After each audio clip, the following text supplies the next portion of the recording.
Hello viewers, আসসালামু আলাইকুম। AR technology চ্যানেলের পক্ষ থেকে আপনাদেরকে স্বাগতম। আপনাদের সাথে আছি আমি আশিকুর রহমান। আজকে আলোচনা করব পেজ বর্ডার আপনারা কিভাবে দিবেন সে সম্পর্কে। অবশ্যই ভিডিওটা শুরু করার আগে চ্যানেলটা সাবস্ক্রাইব করবেন এবং লাইক কমেন্ট করে সাথে থাকবেন এবং শুরু থেকে শেষ পর্যন্ত ভিডিওটা দেখবেন। সেক্ষেত্রে আমরা অবশ্যই এমএস ওয়ার্ড ওপেন করব।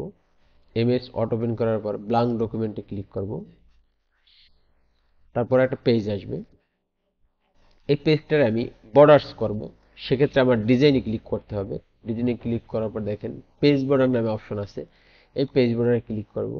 পেজ বর্ডারে ক্লিক করতে হলে আমাদের বক্সে ক্লিক করতে হবে। বক্সে ক্লিক করব। এখন এই জায়গা থেকে আমি যদি লাইন নেই সেক্ষেত্রে আমার এই জায়গায় লাইন সিলেক্ট করতে হবে, আমি কোন লাইনটা নেব। তারপরে ওকে দিয়ে দেব। দেখেন পেজটা কিন্তু বর্ডার হয়ে গেছে।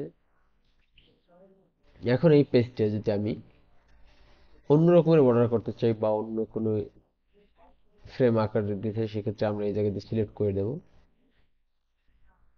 ওকে দিয়ে দেব।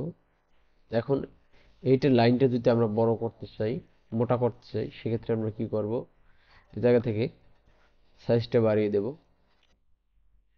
এই যে ওকে দিয়ে দেব, মোটা হয়ে গেছে। এখন যদি আমি মনে করি আর্ট দেব, সেক্ষেত্রে এই জায়গা থেকে আর্ট আমরা সিলেক্ট করব। আর্ট সিলেক্ট করে যে কোনো আর্ট আমরা এই জায়গায় দিয়ে দেব। এই যে একটা আর্ট আছে, এই আর্টটা দিয়ে দেব। এখন মনে করতেছি আর্টটা মোটা হয়ে গেছে। এখন আমরা এটা চিকন দেবো, সেক্ষেত্রে আবার যাব বর্ডারে যে তারপরে এ জায়গা থেকে কমিয়ে দেব, 10 দিয়ে দেব। এখন আপনি যদি মনে করেন না আমার বাম পাশে দরকার নাই, সেক্ষেত্রে আপনি এটা উঠিয়ে দেবেন, উঠিয়ে দেবেন, ডান পাশেরটা দিতে যাবে। আবার সেম যদি আপনি মনে করেন না আমি বাম পাশেরটা দিয়ে দেবো, ওকে ক্লিক করবেন, উঠে যাবে। আবার যদি মনে করেন না আমি উপরেটাও রাখতে চাই না, সেক্ষেত্রে এটা ক্লিক করবেন, চলে যাবে। এখন নিচেরটা শুধু আছে মাত্র। এখন যদি না মনে করেন সবগুলো আপনি দিয়ে দিবেন, তাহলে আবার এটা ক্লিক করবেন, ক্লিক করে ওকে দিয়ে দেবেন, তাহলে হয়ে যাবে।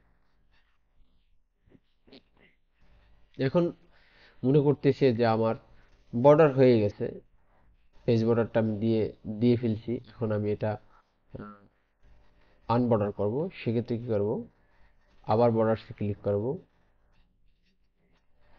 তারপরে নন দিয়ে ওকে দেবে।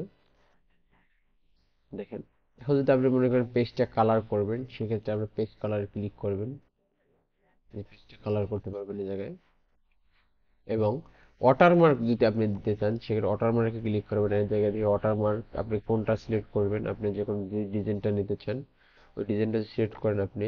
দেখেন এখন আপনার নাম বা যে কোনো একটা নাম লিখবেন, কাস্টম ওয়াটারমার্কে ক্লিক করবেন, টেক্সটে আপনার নামটা পরিবর্তন করে দেবেন। তারপর আপনি কালার চেঞ্জ করতে কালার চেঞ্জ করতে পারবেন এই জায়গা থেকে। এখন ওকে দিবেন, দেখেন। এবং মনে করতেছি না আমার ওয়াটারমার্ক দরকার নেই, সেক্ষেত্রে আমি কি করব, আবার এই যে ক্লিক করব, রিমুভ ওয়াটারমার্ক দিয়ে দেবেন। এভাবে আপনারা ডিজাইনের কাজটা করতে পারবেন এবং আপনি পেজ বর্ডার দিতে পারবেন। এই জায়গা থেকে পেজ বর্ডারটা আপনি কালারও করতে পারবেন। ধরেন আমি পেজ বর্ডার একটা নিলাম, এখন এইটা কালার করব। সেক্ষেত্রে আমি কি করব, আবার পেজ বর্ডারে যাব, কালারে ক্লিক করব। ক্লিক করার পর এই জায়গা থেকে আমি কালার সিলেক্ট করব, ওকে দেব।